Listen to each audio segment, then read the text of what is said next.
Mesdames et messieurs, merci de regarder Africa à la télévision. Bonsoir et bienvenue dans cette rétrospective de la semaine.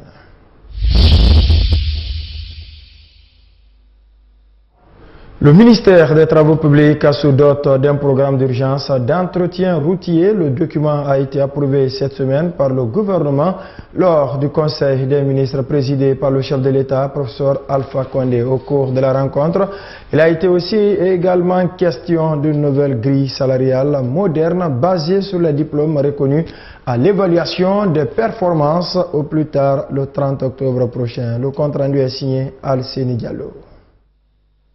Le réseau routier guinéen, tant à Conakry qu'à l'intérieur du pays, se trouve aujourd'hui dans un état de dégradation poussée.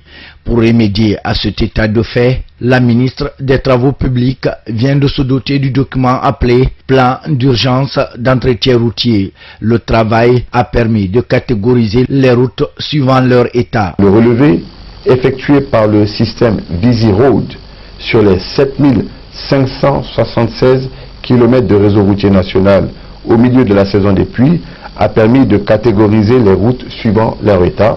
Il faut retenir tout simplement que en termes de routes en mauvais état, nous avons environ 1245 km, soit 50,53% du réseau routier. Ça, c'est pour les routes nationales revêtues.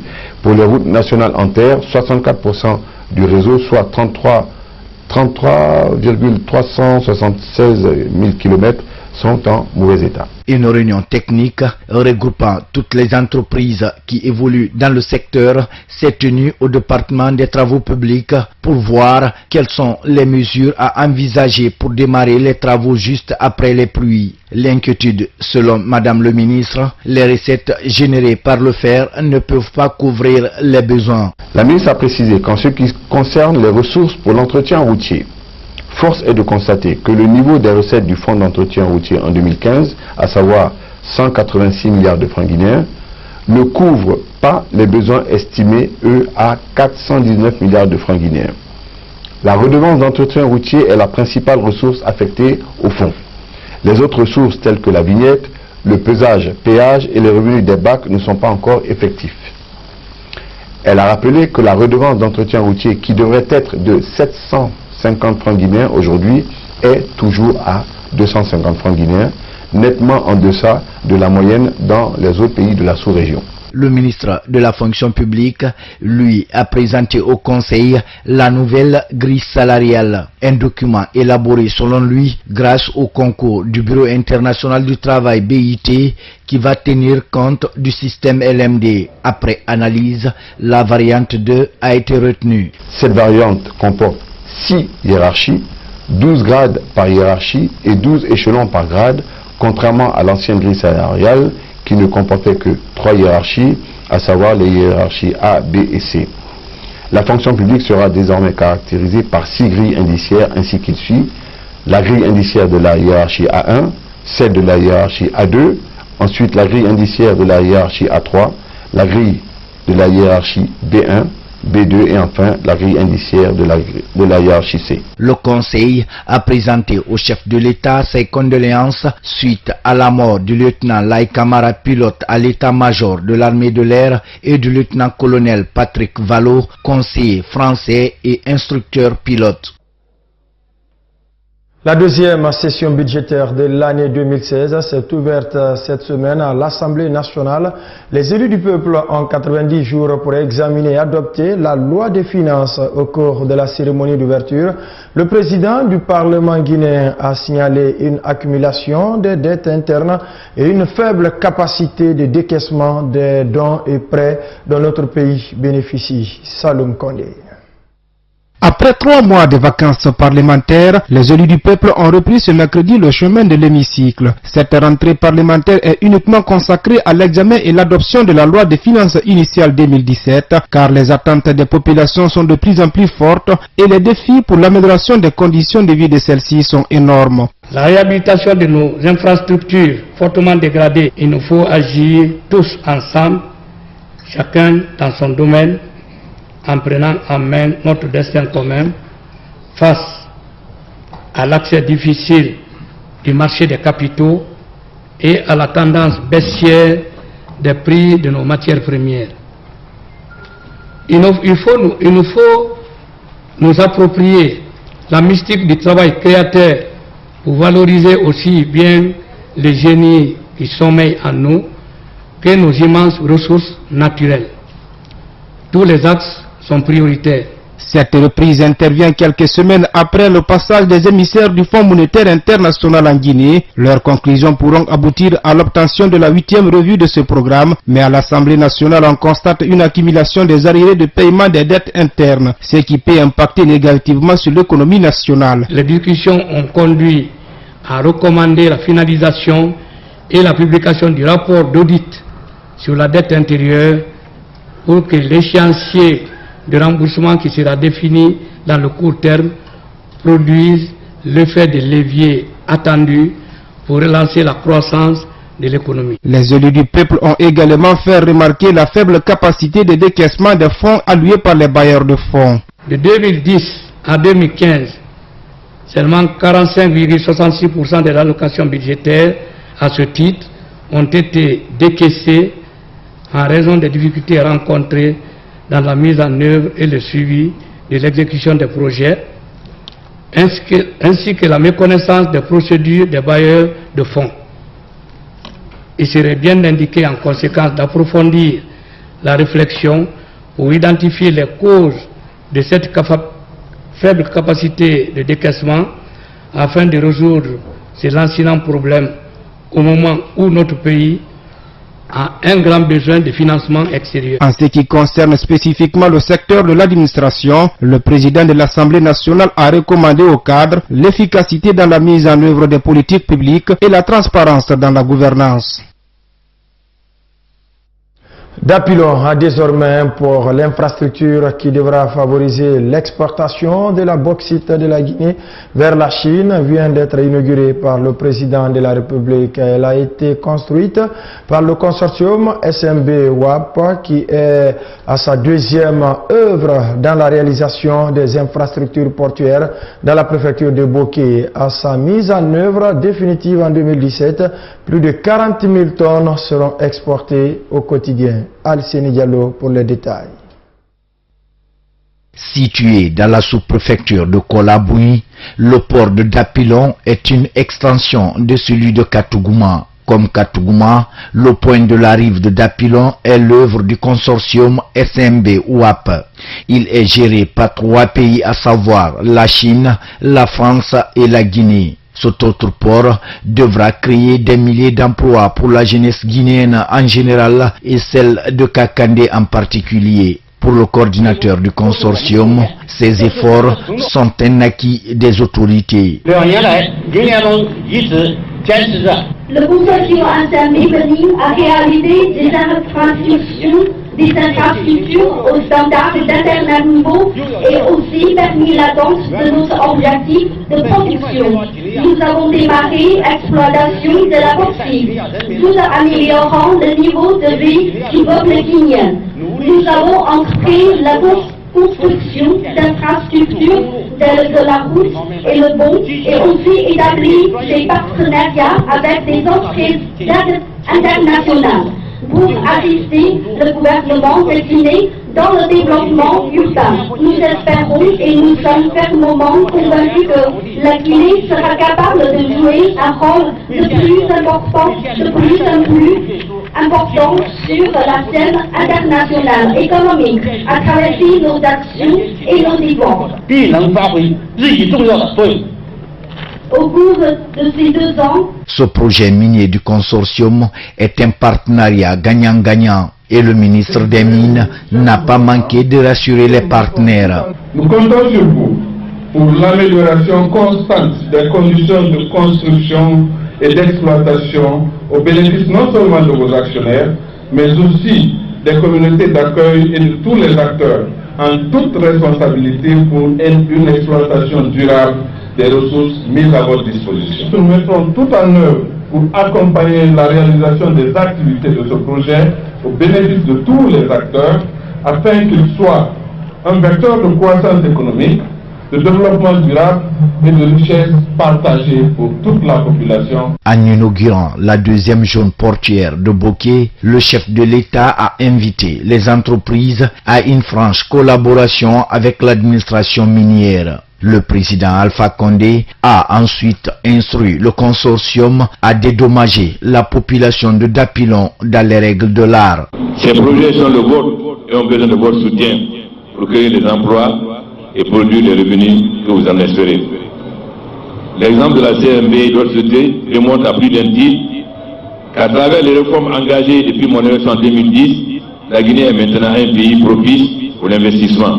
Pour développer vos activités, vous êtes obligé de passer par des champs où les paysans avaient l'habitude de cultiver. Il faut qu'ils soient indemnisés de façon correcte afin qu'il n'y ait pas de problème. Ensuite, c'est l'emploi des populations locales. Il est important que le développement mis dans la région de Boké profite aux populations de Boké, particulièrement aux jeunes et aux femmes. Cela veut dire que les sociétés doivent faire un effort pour recruter le maximum de jeunes. L'investissement de ce projet, notamment pour la réalisation des deux ports, s'élève à 500 millions de dollars US et l'exploitation devrait permettre au consortium SMB-WAP d'exporter à l'horizon 2017 35 millions de tonnes par an. Un mot de politique dans cette rétrospective de la semaine. Après 9 jours de pourparlers, mouvance et opposition parviennent enfin à un compromis autour de l'organisation des élections communales et communautaires et sur la question liée à la CENI, Commission électorale nationale indépendante. Ces deux points avaient fait l'objet de débats houleux lors du dialogue politique interguinéen. Les parties prenantes s'accordent donc au report de ces échéances et à la révision de la loi L016. Ça, à l'Uyambouno. La première proposition sur laquelle les acteurs politiques parties prenantes au dialogue interguinéen s'accordent, c'est le report des élections communales et communautaires. Au lieu du 18 décembre prochain donc, sous la demande de l'opposition, les partis décident d'organiser ces échéances en février 2017. Un scrutin qui devrait se tenir juste après la révision du code électoral. Sur le choix des chefs de quartier, les acteurs politiques proposent. Les chefs de quartier seront désignés proportionnellement à la présence des listes électorales, au score des listes électorales dans les quartiers. Je vais vous prendre un exemple. Si l'UFDG est majoritaire à Ratema, mais à Taouya, le RPG est majoritaire. Dans les quartiers donc de Ratema, le RPG désignera le conseil de quartier parce qu'il serait venu majoritaire dans ces quartiers. Par contre, à Onindara ou à Dar es Salaam, où l'UFDG est majoritaire, dans ces quartiers, l'UFDG désignera, proportionnellement selon son score, le conseil de quartier là-bas. Comme l'a dit mon prédécesseur, ce serait aussi le résultat d'une élection au lieu d'une nomination. Loin d'être un découplage, Aboubakar Silla, le porte-parole de l'opposition, parle plutôt d'une fusion entre ces élections. Il ne s'agit pas de découplage, il s'agit au contraire d'un couplage, un couplage qui va être tellement étroit que ce sera une fusion entre les deux élections. C'est-à-dire que les prochaines communales vont également être les élections pour les conseils de quartier et de district. Sur la question liée à la CENI, mouvance et opposition trouvent aussi un accord. Pour ce qui concerne la CENI, les partis conviennent également de la nécessité de réviser la loi 016 relative à la CENI. Pour cela, il y a déjà une proposition de loi de l'opposition à l'Assemblée nationale. Ça servira de document de base pour le débat en vue de l'adoption d'une loi relative à la CENI. Alors ça, ce sera en avril. Des consensus sont trouvés. Il ne reste plus que leur matérialisation. Restons toujours dans le contexte politique pour parler de la formation des formateurs en leadership et prévention des conflits. Pacte 2, c'est la toile de fond d'un atelier qui a démarré cette semaine à Conakry. L'initiative était de la Commission électorale nationale indépendante CENI avec ses partenaires. Cette rencontre permettra d'outiller les participants en technique de gestion des conflits. Saloum Kondé nous fait le point. Cette rencontre vise non seulement à mieux comprendre le processus électoral, mais surtout identifier des acteurs pouvant prévenir et résoudre les conflits électoraux. Bref, des personnes qui pourront apporter un rôle majeur dans la gestion du processus électoral. Le formateur en sait peut-être plus dans le domaine du leadership et de la prévention des conflits, mais les apprenants, eux, contribuent à enrichir son expérience grâce à leur perception, créativité, et grâce à leur vécu. Par conséquent, tout le monde apprend en mode formateur comme apprenant. Il s'agit d'un processus dynamique, interactif et inclusif auquel je vous invite à participer avec assiduité et motivation. Selon le représentant des élus du peuple à cette séance d'ouverture, la formation est le credo du Parlement guinéen. Pour Edouard Sagno, toutes les questions qui concernent le peuple de Guinée préoccupent l'Assemblée nationale. La seule chose nécessaire au triomphe du mal, c'est l'inaction des hommes de bien. Qui sont donc les hommes de bien? Ils ne viennent ni de la planète Mars, ni de Jupiter. Ils viennent de cette terre bénie de Guinée. Ils sont présents dans ce pays béni de Guinée. Ils sont même présents dans cette salle et un peu partout. C'est pour cela qu'il convient donc de remercier EQUES pour cette initiative qui a été prise de former les formateurs à partir de maintenant, mais aussi de recevoir l'accompagnement éloquent et combien salutaire de l'Union européenne qui n'a de cesse de mettre toutes ces choses en œuvre pour l'atteinte des résultats escomptés. Le directeur formation de la CENI, Jacques Mbonemi, a recommandé aux participants d'accorder un intérêt à cette formation. Quand on parle de formation des formateurs, c'est que vous êtes formé pour aller former. Et si celui qui va former n'est pas bien formé, c'est que la suite ne se passera pas bien. C'est pourquoi vous-même, vous devez être en mesure de voir la portée de cette formation et de prendre les choses au sérieux, au grand sérieux, pour suivre attentivement ce qui va vous être donné ici, pour être en mesure également de restituer à ceux que vous allez former à l'intérieur du pays et à Conakry. Cette rencontre d'échange et de partage est un apport au processus de démocratisation de la Guinée. Le premier lundi d'octobre de chaque année, l'humanité célèbre la journée mondiale de l'habitat en Guinée, lundi étant déclaré férié. Cette cérémonie a été différée mais célébrée cette semaine même, une occasion pour le ministre de la Ville et de l'Aménagement du territoire d'être face à la presse. Lucini Camara, dans son intervention, a retracé l'importance de la dite journée, mais aussi les perspectives de son département qui consiste à doter les Guinéens de logements décents dans les prochaines années. Oumar Sow. Institué en 1985 par l'Assemblée générale des Nations unies, le premier lundi d'octobre de chaque année est considéré comme la journée mondiale de l'habitat. À cet effet, l'on comprend dès lors les préoccupations de l'Assemblée générale des Nations unies à ce sujet quand elle se fixe pour objectif du millénaire d'améliorer les conditions d'habitation de 100 millions de personnes d'ici 2020. Le thème de cette année est le logement d'abord. Avec les multiples projets de construction des logements sociaux entamés par le gouvernement, le ministre de la Ville a rappelé le bien fondé d'avoir un toit. En plus d'être un lieu d'habitation, le logement est notamment un cadre d'épanouissement familial, la garantie d'un lendemain moins stressant, le symbole d'une réussite sociale et matérielle, un bien économique pouvant satisfaire en cas de nécessité aux besoins matériels et financiers du propriétaire. Il est générateur d'emplois et d'opportunités d'affaires et constitue une source potentielle de recettes intérieures pour le budget national de développement. Il a aussi décliné la politique nationale de l'habitat Vision 2021. Parmi les axes stratégiques figurent 1. Le foncier et la gestion spatiale. 2. L'habitat neuf et son financement. 3. L'habitat précaire et le financement de sa résorption. 4. La gouvernance du secteur. Par conséquent, selon le ministre, des actions sont réalisées et en cours par le gouvernement guinéen et ses partenaires pour faciliter la production à grande échelle de logements décents à moindre coût. Certes, les efforts déployés sont en deçà des attentes pour celui qui connaît l'ampleur des besoins en logement du pays et le bas niveau des offres.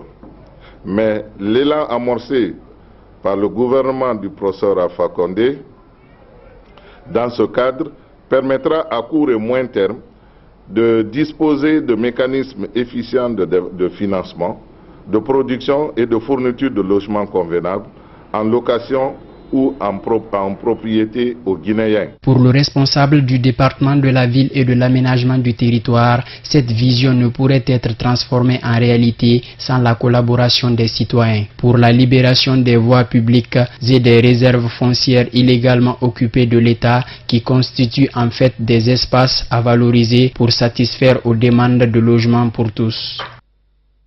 Relancer les activités touristiques en Guinée et faire intéresser les opérateurs économiques au secteur, c'est la toile de fond d'une conférence débat animée cette semaine au ministère de l'Hôtellerie et du Tourisme.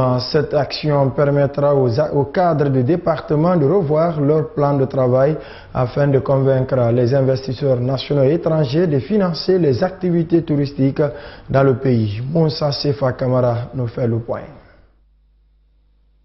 L'objectif de cette rencontre est de redresser et relancer les activités touristiques en Guinée. Présentement, le tourisme guinéen souffre de beaucoup de problèmes, notamment le manque de volonté du pouvoir public, le faible niveau des étudiants formés dans les institutions spécialisées et la rareté des preneurs des sites par les investisseurs. Si les infrastructures hôtelières se portent à merveille dans la capitale, à l'intérieur du pays, c'est tout à fait le contraire.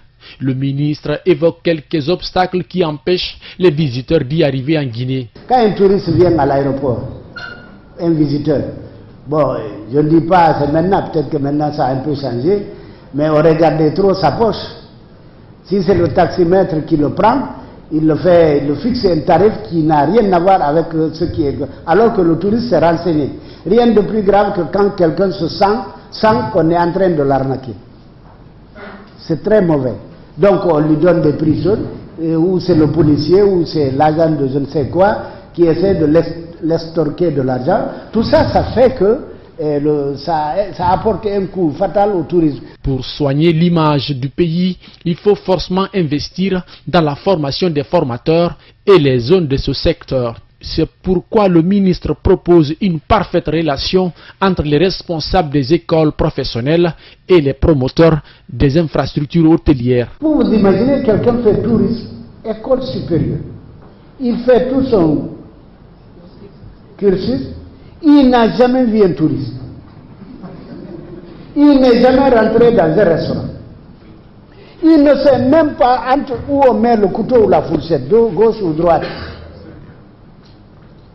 Il va faire quoi? Parce que même si, malgré le nombre d'hôtels, tous ces hôtels n'ont pas besoin de cadre supérieur, un ou deux peut-être. C'est un problème. Maintenant, il y a des écoles professionnelles où il n'y a pas de centre d'application. Et c'est pourquoi je vais vous demander, après on va faire une réunion de travail, vous les tenanciers de tous les hôtels, pour faire un programme de stage pour les étudiants qui font les écoles professionnelles. Au regard de tout ce qui se passe, le paysage touristique de Guinée manque de professionnalisme, de suivi et surtout de volonté des autorités administratives de revaloriser ce secteur de croissance. Le ministère de la Citoyenneté et de la Réconciliation nationale s'active dans la préparation de la semaine dédiée à la citoyenneté. À cet effet, le 10 département a réuni en début de week-end les acteurs de la société civile. Le but visé par cette semaine consacrée à la paix consiste à faire comprendre aux citoyens les enjeux liés à la culture de l'apaisement et de la citoyenneté. Oumar Sow. La question de la citoyenneté est l'une des interrogations les plus centrales du pays. Elle incarne la problématique de la nation et le respect des droits, des libertés et de la justice, mais aussi du fonctionnement normal de la démocratie dans le pays. Un défi que le ministre de la Citoyenneté et de la Réconciliation nationale entend corriger avec l'instauration de la première édition de la Semaine de la Citoyenneté. Nous avons toujours travaillé avec la société civile, les ONG, les associations sur le terrain. Nous avons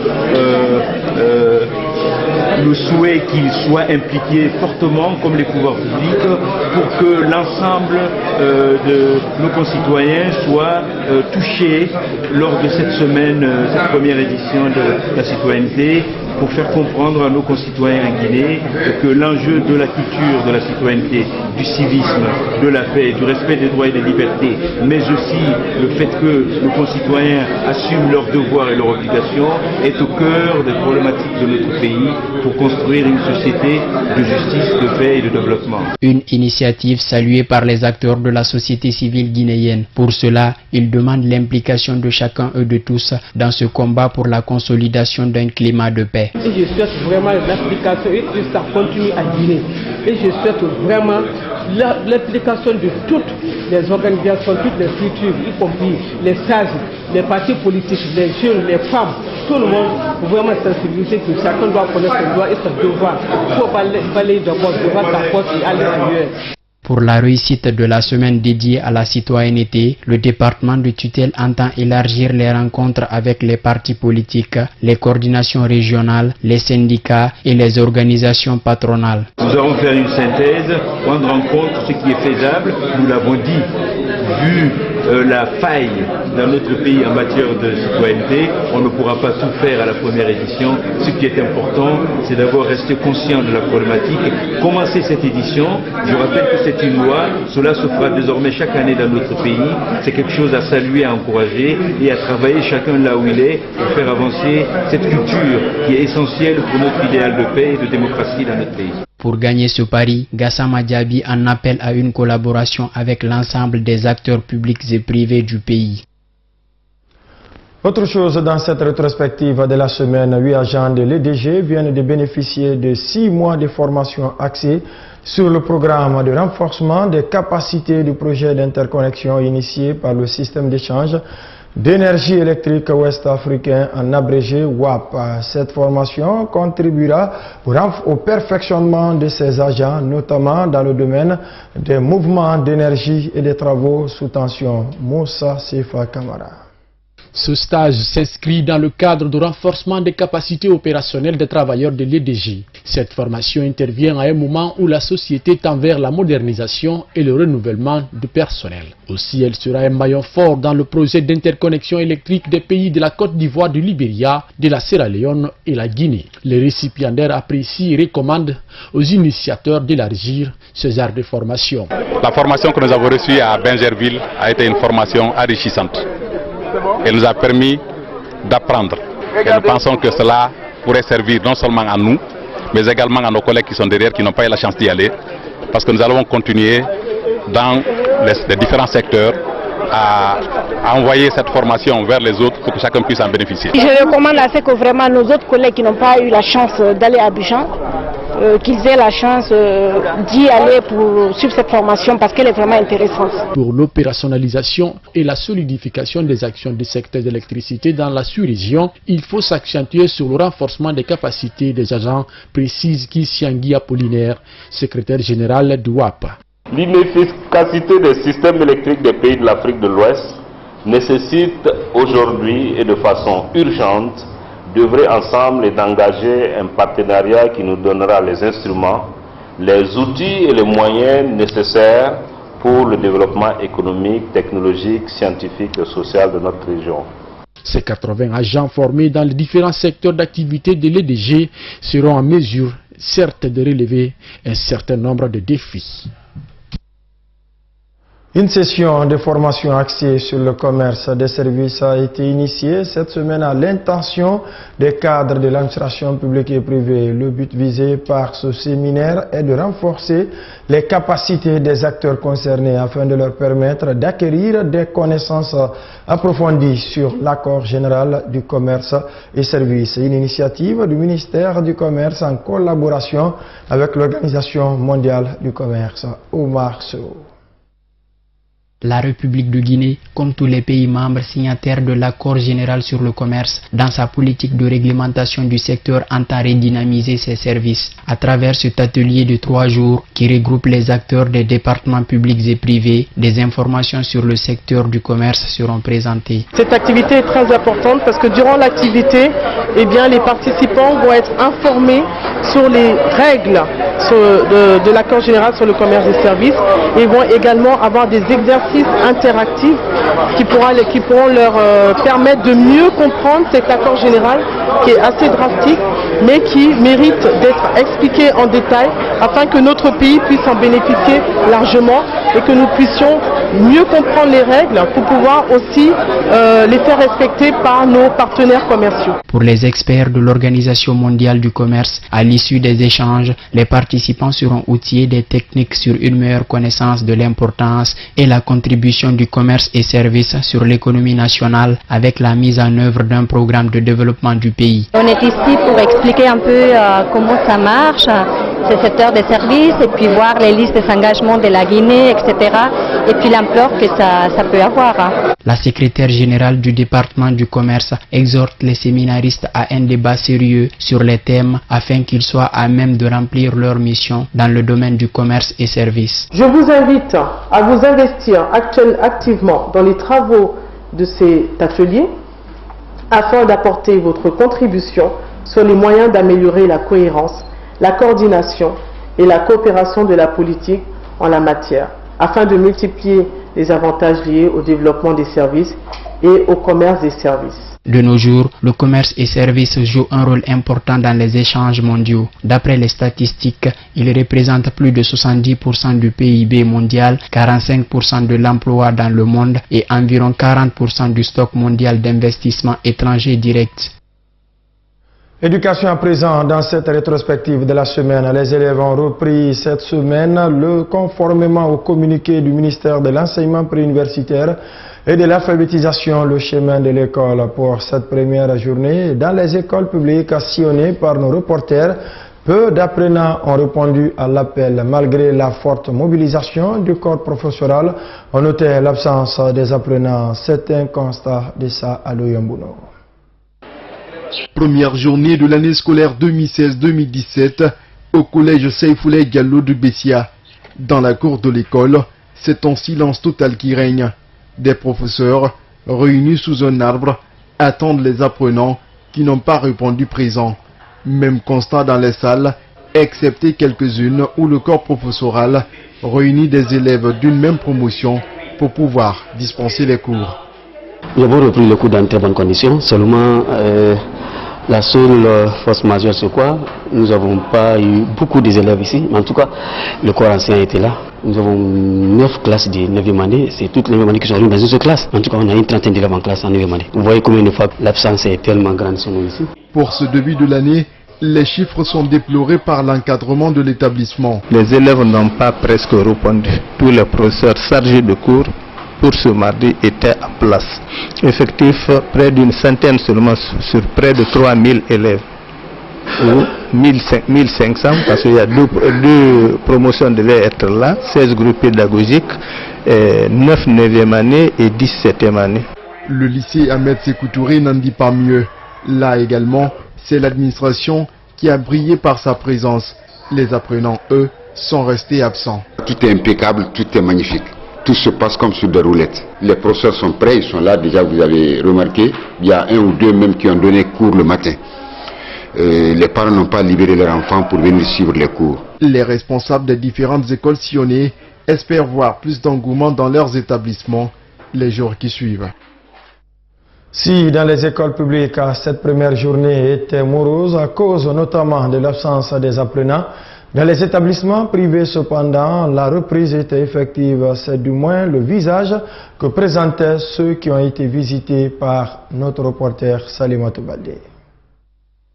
Ce mardi, les élèves ont normalement repris le chemin de l'école sur toute l'étendue du territoire national, conformément au communiqué du département de l'enseignement préuniversitaire et de l'alphabétisation. Au complexe scolaire Koumba Diawara de Matoto, la mobilisation du corps professoral et apprenant était perceptible ce matin, comme le témoigne cette lycéenne. Ça me fait plaisir de reprendre les cours, puisque nous avons fait beaucoup de vacances ou de congés. Donc, je suis venue premièrement d'abord pour rencontrer des amis, des nouveaux ou des anciens, afin qu'on puisse se revoir à nouveau. Du côté de la direction de cet établissement, on est satisfait de cette première journée, même si les élèves n'ont pas très bien répondu. La date de l'ouverture a été annoncée depuis longtemps. Donc, à Koumba Diawara, nous nous sommes préparés. Les documents administratifs, les classes, tout ce qu'il faut pour une bonne reprise, Koumba a tout préparé. Aujourd'hui, tout est prêt et nous avons fait une bonne reprise. Par contre, au groupe scolaire et la Moriba Yansane, l'engouement des élèves et enseignants est effectif. Des salles de classe étaient remplies et des professeurs ont dispensé les cours.